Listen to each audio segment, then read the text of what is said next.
Hello दोस्तों, कैसे हैं आप सभी। उम्मीद करता हूं आप सभी बहुत ही अच्छे होंगे। तो आज के इस वीडियो में हम पढ़ने वाले हैं क्लास 9th का पहला चैप्टर हमारे आसपास के पदार्थ शुद्ध हैं का पहला वीडियो। तो इस वीडियो में हम यहां पर जो टॉपिक लिखे गए हैं इस पर चर्चा करेंगे। तो सबसे पहला आता है कि ये क्लास 9th का है, ठीक है। क्या हमारे आसपास के पदार्थ शुद्ध है, ये चैप्टर का नाम है। अब वीडियो का फर्स्ट वीडियो है तो इसको आपको याद रखना है। तो सबसे पहला हमें क्या पढ़ना है, सबसे पहला हमें पदार्थ के बारे में पढ़ना है कि मैटर क्या होते हैं, पदार्थ क्या होते हैं, इसको हम जानेंगे, ठीक है। इसका परिभाषा क्या होता है, एग्जाम्पल क्या होता है, इसको हम जानेंगे। दूसरे में आता है कि पदार्थ जो होते हैं वो कणों से मिलकर बने होते हैं। तो कणों का, पदार्थों जो जिन कणों से मिलकर बना होता है तो उन कणों का हम गुण जानेंगे कि उन कणों की विशेषताएं क्या होती हैं या गुण कौन कौन से होते हैं, या सिंपल में कह सकते हैं कि पदार्थों के गुण को हम जानेंगे, ठीक है। अगला आता है तीसरा, तो पदार्थों की अवस्थाएं के बारे में जानेंगे कि पदार्थों की कितनी अवस्थाएं होती हैं। तो मुख्यतः पदार्थों की कितने भैया, मुख्यतः पदार्थों की 3 अवस्थाएं होती हैं। ऐसे तो 5 होती हैं, ठीक है, परंतु मुख्यतः देखा जाए तो 3 ही होती है। जो 3 हमें जो क्या है 9th में पढ़ना है। क्लास 11th में जाएंगे तो आपको 5 पढ़ना होगा, ठीक है। 3 पर डेप्थ में और 2 पर थोड़ा बहुत पढ़ना होगा।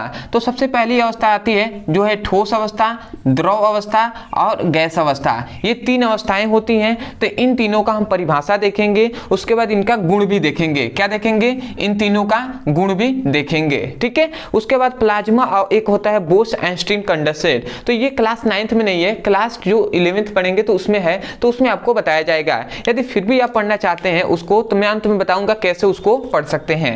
अगला आता है चौथे हम टॉपिक में पढ़ेंगे कि जो ठोस होता है, द्रव होता है और गैस होता है, इनके बीच अंतर क्या होता है, इन तीनों के बीच अंतर क्या होता है, इनका डिफरेंट क्या होता है। तो इस वीडियो में हम इन सभी टॉपिक पे चर्चा करेंगे और मैं आपको विश्वास दिलाता हूं कि बहुत ही आसानी तरीके से आपको समझ में आएगा।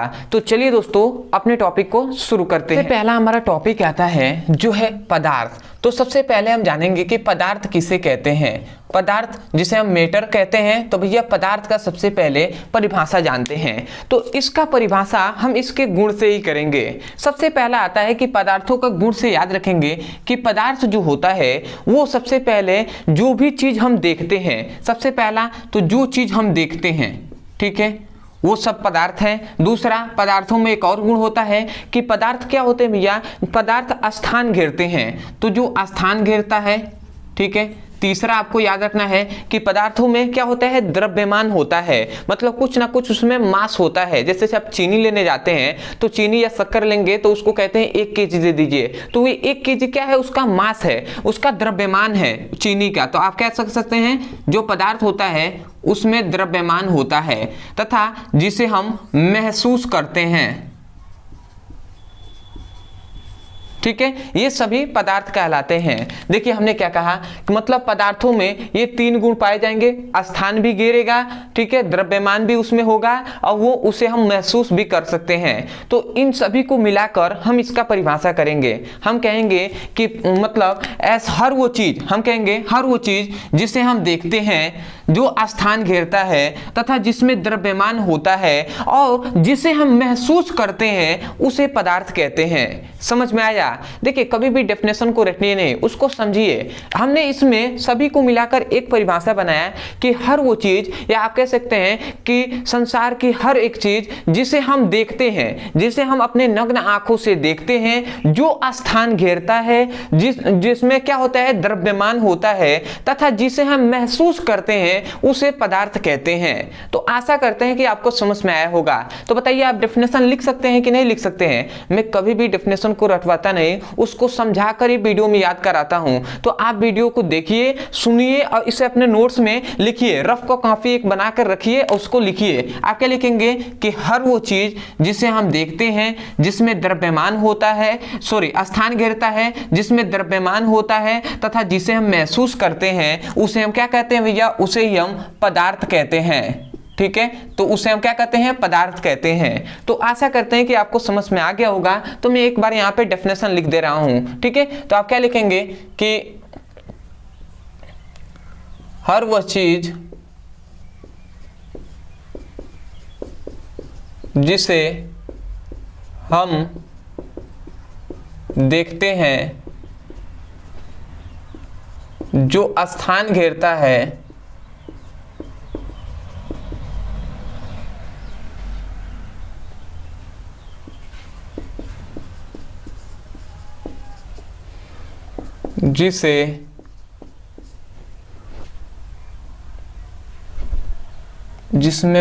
जिसमें क्या होता है, द्रव्यमान होता है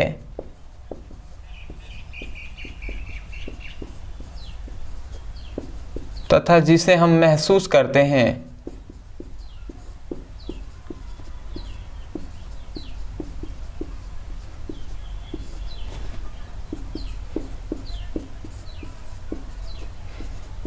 पदार्थ कहलाता है।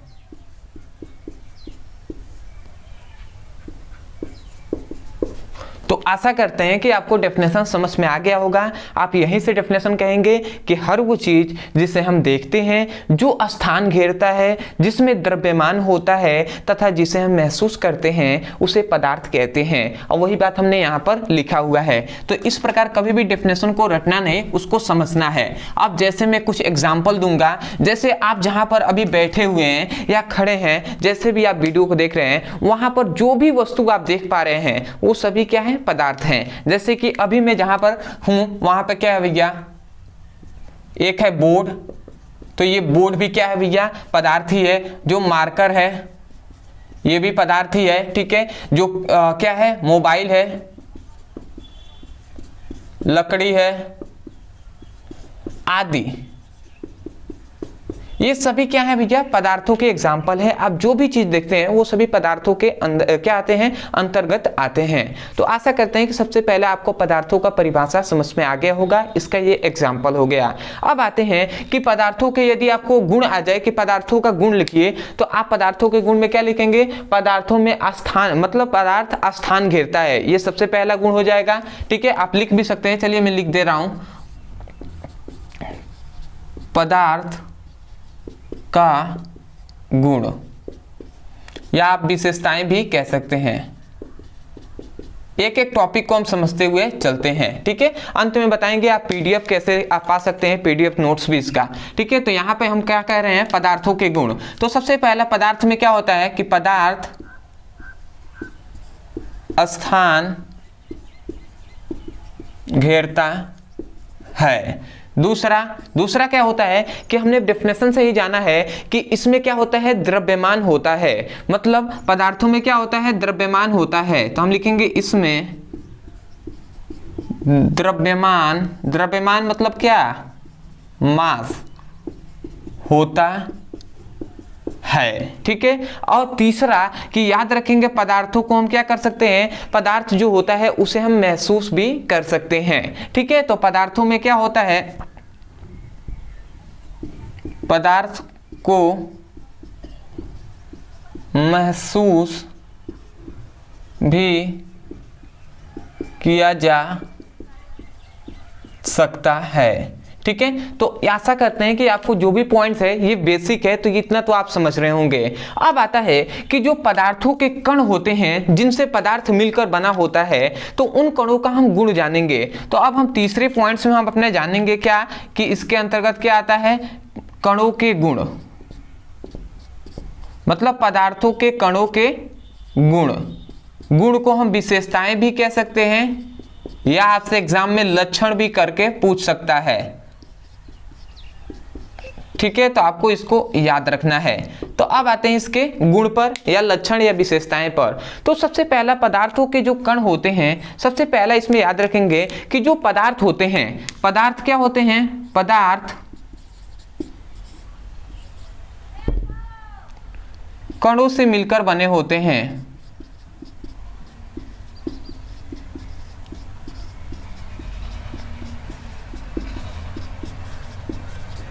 या कणों से पदार्थ बना होता है, ऐसे भी आप कह सकते हैं, ठीक है।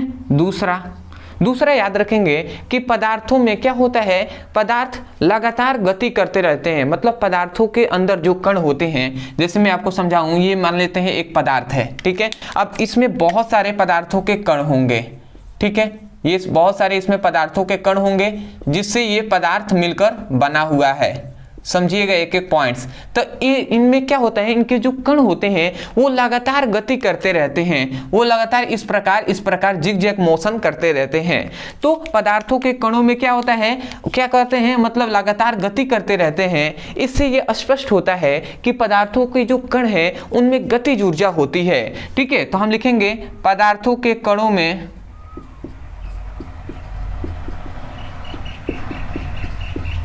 क्या होता है, गतिज ऊर्जा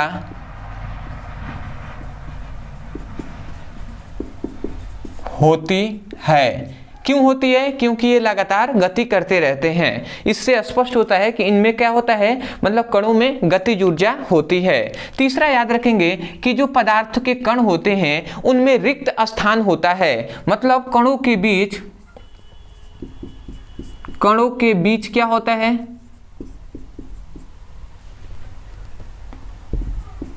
रिक्त स्थान होता है।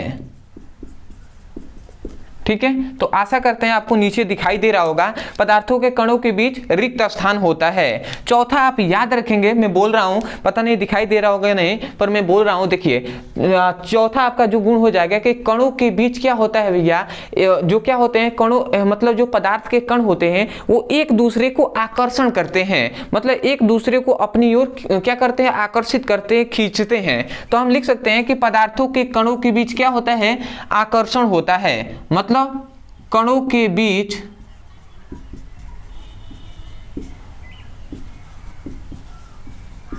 आकर्षण बल कार्य करता है। तो ये हो गया आपके पदार्थों के जो कणों के गुण। तो आशा करते हैं कि सबसे पहले परिभाषा और इसका जो एग्जाम्पल है, उसके बाद पदार्थों की जो विशेषताएं हैं और कणों की विशेषताएं हैं, ये सब कुछ आपको समझ में आया होगा। देखिए ये आपको नहीं समझ में आ रहा होगा कहीं आकर्षण बल कार्य करता है, इसका मतलब क्या हुआ कि इनके कण, अब आप ही सोचिए कोई भी कण है वो एक ही जगह पर इतने कण कैसे हो सकते हैं, ये चाहे तो फैल भी तो सकते हैं ना, परंतु फैलते क्यों नहीं है, क्योंकि इनके कणों में एक गुण होता है कि ये एक दूसरे को आकर्षित करते हैं, ये एक दूसरे को अपनी ओर आकर्षित करते हैं। ये इसको आकर्षित करेगा तो ये जस्ट उसके अपोजिट दूसरे वाला उसको आकर्षित करेगा। जैसे कि आप जो क्या होता है, जो चुंबक होता है उसको आपने देखा होगा, वो आकर्षित करता है ना, तो उसी प्रकार जो पदार्थों के कण होते हैं वो भी एक दूसरे को आकर्षित करते हैं। तो आशा करते हैं कि आपको समझ में आ गया होगा। तो सबसे पहले आप इसका स्क्रीनशॉट ले लीजिए, उसके बाद हम देखेंगे कि पदार्थों की अवस्थाएं कितनी होती हैं। तो स्क्रीनशॉट ले लीजिए, ले लिए हैं। तो चलिए दोस्तों, तो अब हम देख लेते हैं कि पदार्थों के अवस्थाएं, पदार्थों की कितनी अवस्थाएं होती हैं। तो देखिए पदार्थों की तो हम जानते ही हैं कि पदार्थों के मुख्यतः कितनी अवस्थाएं होती हैं, पदार्थों की मुख्यतः 3 अवस्थाएं होती हैं। ठीक है, अभी हमने सबसे पहले शुरू में ही आपसे डिस्कस किया हुआ था। तो आशा करते हैं कि इससे बताने से पहले मैं आशा करता हूं कि आपने जो भी यहाँ पे लिखवाया गया था उसका स्क्रीनशॉट कर लिए होंगे, और दूसरी बात आप रफ की एक कॉपी लेकर अब बैठे होंगे। कभी भी जब भी आप क्लास कीजिएगा, जब भी आप वीडियो देखिए, तो एक रफ कम से कम एक रफ की कॉपी तो लेकर ही बैठिए, या नोट्स अपना लेकर बैठिए, उसमें लिखिए। ठीक है, लिखने से ही होगा। ठीक है, और जो क्या होता है प्लेलिस्ट के अनुसार आप पढ़ाई कीजिए। ठीक है, मैं अंत में सब कुछ डिस्कस करूंगा, अंत में जरूर कुछ बातों जो बताया जाए उसको जरूर सुनना चाहिए। तो आते हैं पदार्थों की अवस्थाएं।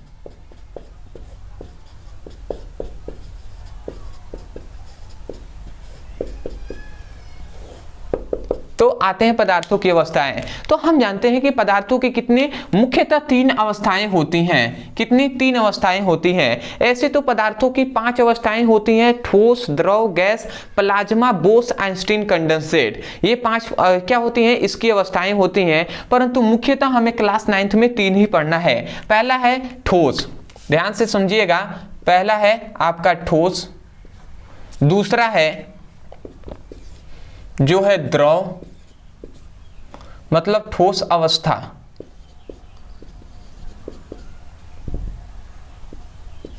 दूसरा है द्रव अवस्था, तीसरा है गैस अवस्था। ये तीन आपको अवस्थाएं दिखाई दे रही हैं, ठोस, द्रव और गैस। तो सबसे पहले हम अब डिस्कस कर लेते हैं कि ठोस अवस्थाएं क्या होती हैं। तो यहाँ पे हम लिखते हैं अब ठोस अवस्था। तो अब एक एक करके समझेंगे। सबसे पहला आता है हमारा ठोस। तो ठोस क्या होता है और इसके साथ साथ हम ठोस अवस्था भी जानेंगे, ठोस व ठोस अवस्था। अब इन दोनों का परिभाषा हम जानेंगे। तो आप ही बताइए कि ठोस का परिभाषा क्या होता है। क्या आपको पता है ठोस का परिभाषा? तो चलिए अब हम बताते हैं आपको। ठोस में याद रखेंगे कि ऐसा मतलब वह पदार्थ जिसका, देखिए वह पदार्थ, समझिएगा, वह पदार्थ जिसका आयतन और दूसरा, पहला आयतन और दूसरा क्या, आकार, क्या होते हैं, निश्चित होते हैं, उसे हम क्या कहते हैं भैया, उसे हम ठोस पदार्थ कहते हैं, मतलब ठोस पदार्थ कहते हैं। समझ में आया? वह पदार्थ जिसका आयतन और आकार निश्चित होता है उसे हम ठोस कहते हैं या ठोस पदार्थ कहते हैं। तो यदि आपसे कोई ठोस का परिभाषा पूछता है या ठोस पदार्थ का परिभाषा पूछता है तो आप कह सकते हैं कि वह पदार्थ जिसका आयतन और आकार निश्चित होता है उसे हम ठोस पदार्थ कहते हैं या ठोस कहते हैं। तो बताइए, इस प्रकार आप डेफिनेशन कर देंगे ना कि वह पदार्थ जिसका आयतन और आकार निश्चित होता है उसे हम ठोस पदार्थ या ठोस कहते हैं। तो मैं यही बात यहाँ पे डेफिनेशन में लिख दे रहा हूं। आप लिखेंगे कि वह पदार्थ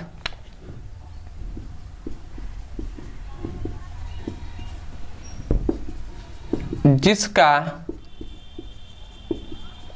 आयतन व आकार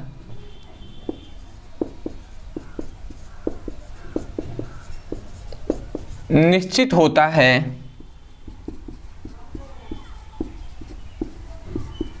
उसे ठोस पदार्थ कहते हैं या ठोस कहते हैं। ठीक है, ठोस कह सकते हैं या ठोस पदार्थ कहते हैं। तथा इस अवस्था को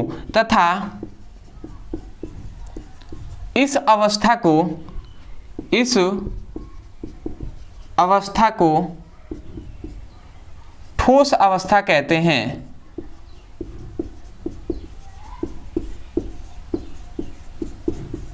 ठीक है, तो आशा करते हैं आप समझ रहे होंगे कि पदार्थ किसे कहेंगे, मतलब वह पदार्थ जिसका आयतन और आकार दोनों क्या होगा, निश्चित होगा, उसे हम ठोस कहेंगे या ठोस पदार्थ कहेंगे। तथा इस अवस्था को ही हम क्या कहेंगे, ठोस अवस्था कहेंगे। तो आशा करते हैं आपको डेफिनेशन समझ में आ गया होगा, ठोस का भी और ठोस अवस्था का भी। जैसे कि मैं अगर आपको समझाऊं तो ये मान लेते हैं कोई लकड़ी है। ठीक है, ये एक लकड़ी है, समझिएगा। तो इसका क्या है, इसका आकार और आयतन निश्चित है। जैसे ये मार्कर है तो ऐसा तो नहीं है कि अभी ऐसा है और कुछ देर के बाद ये थोड़ा और बड़ा हो जाए, ऐसा तो कुछ नहीं है ना। इसका आयतन और आकार दोनों निश्चित है तो उसे हम क्या कहेंगे, ठोस कहेंगे। ठीक है, तो ये क्या है, एक ठोस पदार्थ है। तो ठोस पदार्थ का आप एग्जाम्पल लिख लेंगे। क्या मार्कर आप लिख सकते हैं? ठीक है, इत्यादि आप बहुत सारे लिख सकते हैं। मार्कर, लकड़ी, जो ईंट है इत्यादि आप लिख सकते हैं, बहुत सारे हैं। ठीक है, तो आप उनका एग्जाम्पल लिख सकते हैं। तो आशा करते हैं कि आपको समझ में आ गया होगा। अब हम देख लेते हैं कि जो क्या होता है द्रव का परिभाषा। ठीक है, तो इसमें याद रखेंगे। अब आते हैं दूसरे पर, हम द्रव पर, कि भैया द्रव किसे कहते हैं और द्रव अवस्था किसे कहते हैं। उन दोनों का भी हम देख लेते हैं। तो एक एक करके आराम से हम समझेंगे। कोई भी चीज आपको रटना नहीं पड़ेगा, केवल आपको सीक्वेंस में थोड़ा सा धैर्य रखकर एक एक करके समझते जाना है। ठीक है, द्रव व द्रव अवस्था। अब हम सबसे पहले देखेंगे द्रव किसे कहते हैं, उसके बाद द्रव अवस्था भी इसमें हम जानेंगे। तो इसी प्रकार हम इसका भी डेफिनेशन करेंगे। परंतु याद रखेंगे इसमें क्या बताया जाता है कि वह पदार्थ जिसका आयतन निश्चित होता है परंतु जो आकार होता है वो अनिश्चित होता है। ठीक है, तो उसे हम क्या कहते हैं, उस पदार्थ को हम द्रव कहते हैं। ठीक है, तो आशा करते हैं आप समझ रहे होंगे कि वह पदार्थ जिसका आयतन निश्चित परंतु आकार अनिश्चित होता है तो उसे हम द्रव कहते हैं या द्रव पदार्थ कहते हैं। तो कभी भी डेफिनेशन को रटिए नहीं, उसको समझिए। तो इसमें क्या है, आयतन निश्चित है। आयतन का मतलब होता है कि लंबाई गुणे चौड़ाई गुणे ऊंचाई। तो इसका जो क्या होता है, आयतन तो निश्चित होता है, जैसे ये है तो इसका आयतन निश्चित है परंतु आकार भी इसका निश्चित है ना, तो इसलिए ये ठोस हो जाएगा। परंतु जो जल होता है, जल का आयतन तो निश्चित होता है परंतु उसका आकार अनिश्चित होता है, तो उसे हम क्या कहेंगे, द्रव कहेंगे। तो आशा करते हैं आप समझ रहे होंगे। तो मैं एक बार डेफिनेशन को बोल रहा हूं, यहां से आप सुनिएगा और इसे अपने नोट्स में लिखिएगा। अब क्या कहेंगे, वह पदार्थ जिसका आयतन निश्चित परंतु आकार अनिश्चित होता है उसे हम द्रव कहते हैं। तो आशा करते हैं आप समझ रहे होंगे। तो इसका डेफिनेशन आप लिखेंगे क्या, कि वह पदार्थ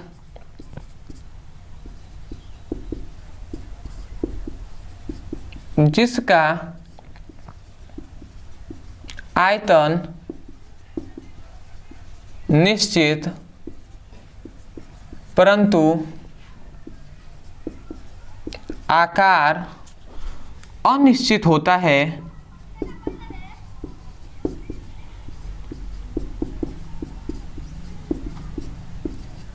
उसे द्रव कहते हैं तथा इस अवस्था को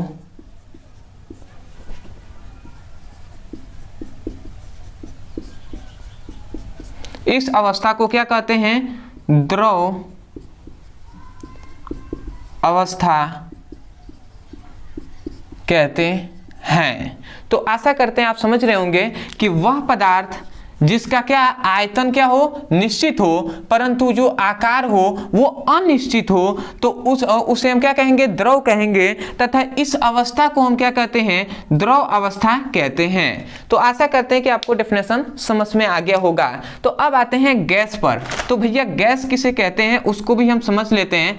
थोड़ा सा यहाँ पर नीचे आपको दिखाई दे रहा होगा, आशा करते हैं, ठीक है। या नहीं दिखाई दे रहा हो तो आप तो सुनाई तो दे रहा है ना, तो सुनाई दे रहा है तो आप इसको समझिएगा।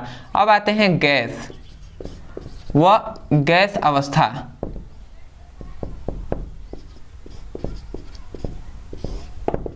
ठीक है, तो गैस या गैस अवस्था किसे कहते हैं, तो याद रखेंगे जस्ट इसके अपोजिट ये वाला है। ठीक है, इसको डेफिनेशन कोई रटने वाली नहीं है, इसको समझना है। इसमें ये बताया गया कि ठोस को क्या कहेंगे, वह पदार्थ जिसका आयतन और आकार निश्चित होता है उसे हम ठोस कहते हैं। परंतु याद रखेंगे कि इसमें जो आकार होगा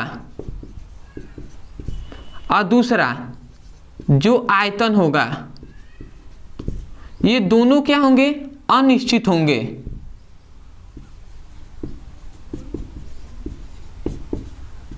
तो उसे हम क्या कहेंगे, गैस कहेंगे। समझ में आया? मतलब आप क्या कह सकते हैं कि वे पदार्थ जिसका आयतन और आकार दोनों अनिश्चित होता है तो उस पदार्थ को हम गैस कहते हैं तथा इस अवस्था को गैसीय अवस्था कहते हैं। तो आशा करते हैं आप समझ रहे होंगे। देखिए डेफिनेशन को रटना नहीं है, समझना है। मैं कह रहा हूं कि वह पदार्थ जिसका आयतन और आकार, वह पदार्थ जिसका आयतन व आकार अनिश्चित होता है उसे हम गैस कहते हैं तथा इस अवस्था को हम गैसीय अवस्था कहते हैं। तो आशा करते हैं कि आपको डेफिनेशन समझ में आ गया होगा। मैं पीछे जाकर देख लेता हूं, नीचे दिखाई दे रहा होगा तो आपको लिख लिया जाएगा। बहुत है, जगह तो बहुत है, आपको दिखाई दे रहा होगा। तो चलिए हम इसका डेफिनेशन लिख दे रहे हैं, ठीक है, क्योंकि बहुत से ऐसे स्टूडेंट हैं जो सुनकर लिख नहीं पाएंगे, ठीक है, क्योंकि हम तो सभी के लिए ना पढ़ा रहे हैं, ठीक है, चाहे वो कमजोर हो चाहे वो बहुत ही तेज। तो हम क्या लिखेंगे कि वह पदार्थ जिसका आयतन व आकार अनिश्चित होता है, आकार दोनों क्या होता है, अनिश्चित होता है, उसे क्या कहते हैं भैया, गैस कहते हैं तथा इस अवस्था को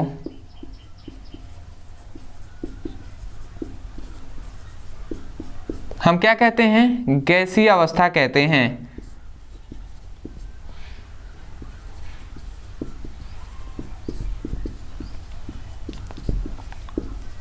ठीक है, तो ये आपका डेफिनेशन हो गया है। यदि इसका एग्जाम्पल आप लिखना चाहें उदाहरण में, ठीक है, एग्जाम्पल, तो आप इसका लिख सकते हैं लकड़ी, ठीक है, पत्थर और इत्यादि। आप मार्कर, बोर्ड, जो भी आपको लिखना है वो लिख दीजिएगा। ठीक है, आप तो ऐसे एग्जाम्पल जानते हैं। इसका आप लिख दीजिएगा जो क्या है, जो पानी है, तेल है, ठीक है। और इसका आप लिख सकते हैं एग्जाम्पल में जो वायु है, ठीक है। वायु में तो सब आ जाएंगे, नाइट्रोजन, ऑक्सीजन, ठीक है, ये सभी गैस हैं, वो सभी गैसीय अवस्था में होती हैं, तो सब इसका एग्जाम्पल हो जाएगा।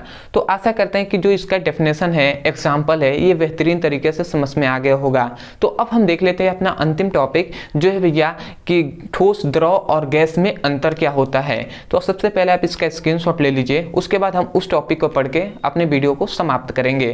तो स्क्रीनशॉट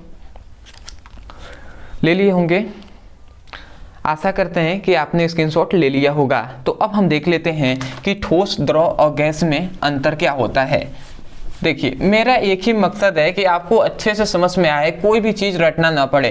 फिर भी आपको कोई भी डाउट आता है तो आप हमें कमेंट सेक्शन में ज़रूर बताइएगा, उस पर हम पर्सनली एक वीडियो बनाएंगे। ठीक है, तो आप कमेंट सेक्शन में हमें बताए रहेंगे, तो आपको जब भी वीडियो बनाया जाएगा तो उसको सबसे पहले आपके जो क्या है कमेंट सेक्शन के नीचे आपको लिंक दे दिया जाएगा, तो वहाँ से उसकी पढ़ाई कर सकते हैं। ठीक है, अंत में हम इस पर सब कुछ डिस्कस करेंगे, तो इसलिए अंत में ज़रूर आप 2 मिनट रखकर अंत में आप पूरे वीडियो को देखिएगा, आपको कुछ बातें बताई जाएंगी जो बहुत ही इंपॉर्टेंट होंगे।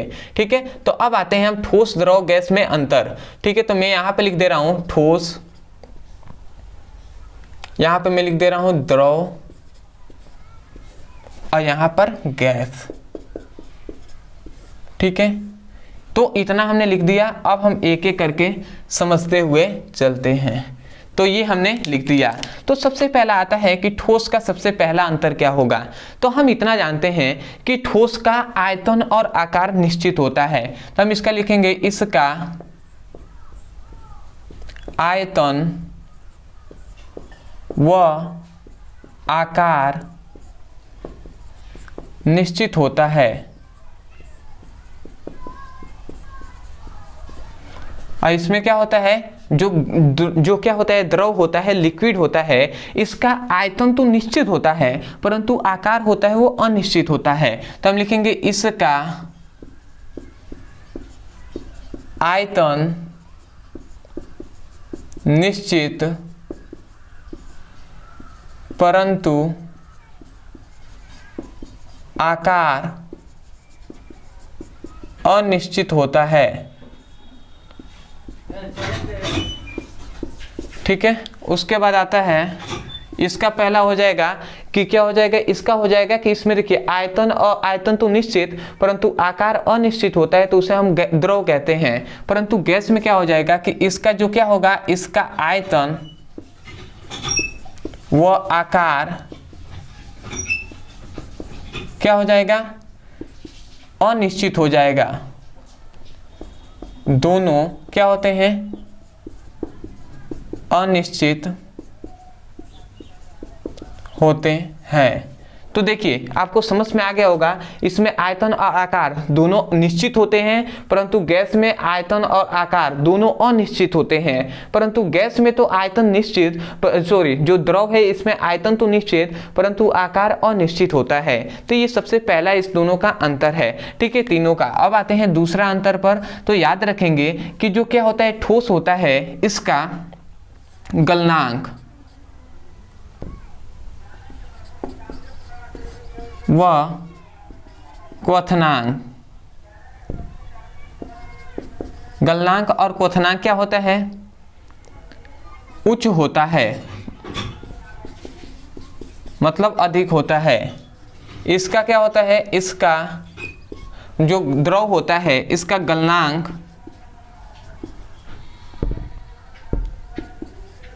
व क्वथनांक क्या होता है,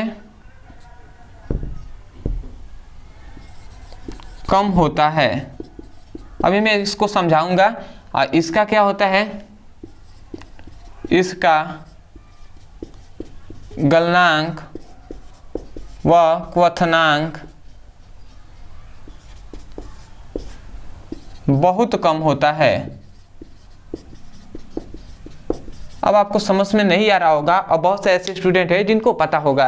देखिए इसमें कहा गया गलनांक और क्वथनांक उच्च है। इसका मतलब क्या हुआ कि गलनांक और क्वथनांक का मतलब सिंपल में आप समझ जाइए कि जिसको यदि हम गर्म करते हैं और वो जल्दी से वाष्प में परिवर्तित हो जाता है तो उसका मतलब क्या हुआ कि उसका गलनांक क्या है, बहुत ही मतलब जल्दी से वाष्प में परिवर्तित हो जाएगा। ठीक है, तो उसको क्या कहेंगे, उसका गलनांक और क्वथनांक बहुत ही कम है, वो तुरंत ही वाष्प में परिवर्तित हो जा रहा है। तो जो गैस है उसको यदि गर्म करते हैं तो वो तो ऐसे ही गैस में होता है तो उसका गलनांक बहुत ही कम होता है, इसलिए वाष्प में तुरंत परिवर्तित हो जाता है। परंतु इसका गलनांक और क्वथनांक कम होता है। मतलब क्या हुआ कि इसको गर्म यदि करते हैं तो ये तुरंत तो वाष्प में परिवर्तित नहीं होगा, परंतु कुछ देर बाद ये वाष्प में परिवर्तित हो जाएगा। परंतु इसका गलनांक और क्वथनांक उच्च होता है, अधिक होता है। अधिक इसलिए कि इसको यदि हम गर्म करते हैं, ठोस पदार्थ को यदि आप गर्म करेंगे तो वो बहुत देर के बाद, बहुत कठिनाई के बाद वो क्या होगा, वाष्प में परिवर्तित होगा।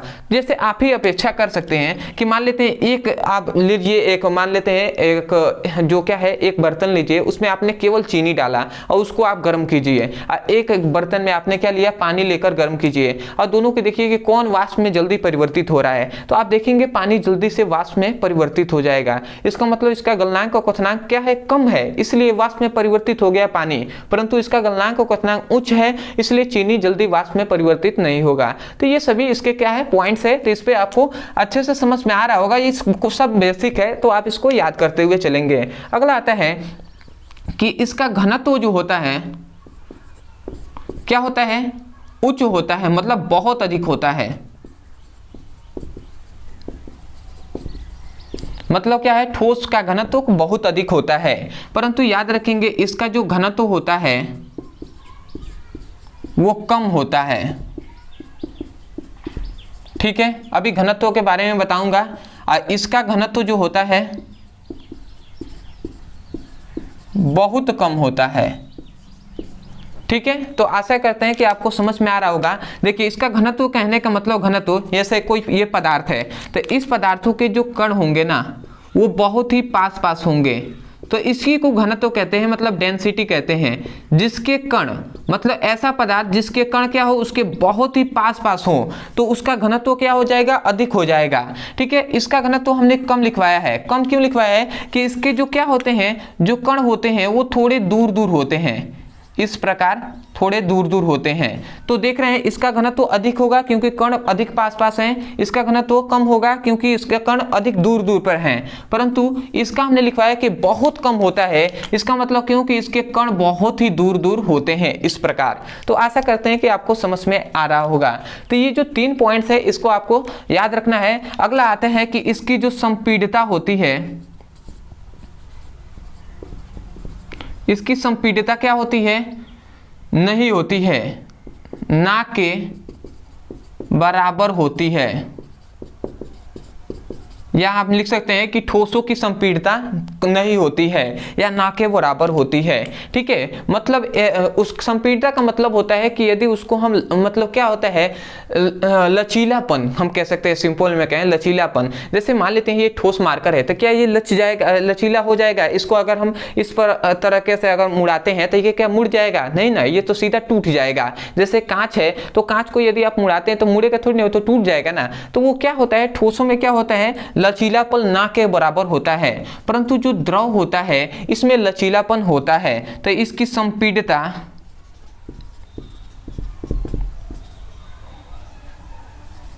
होती है, इसमें संपीड़ितता होती है। परंतु इसमें जो गैस होता है इसकी संपीड़ितता क्या होती है, बहुत अधिक होती है।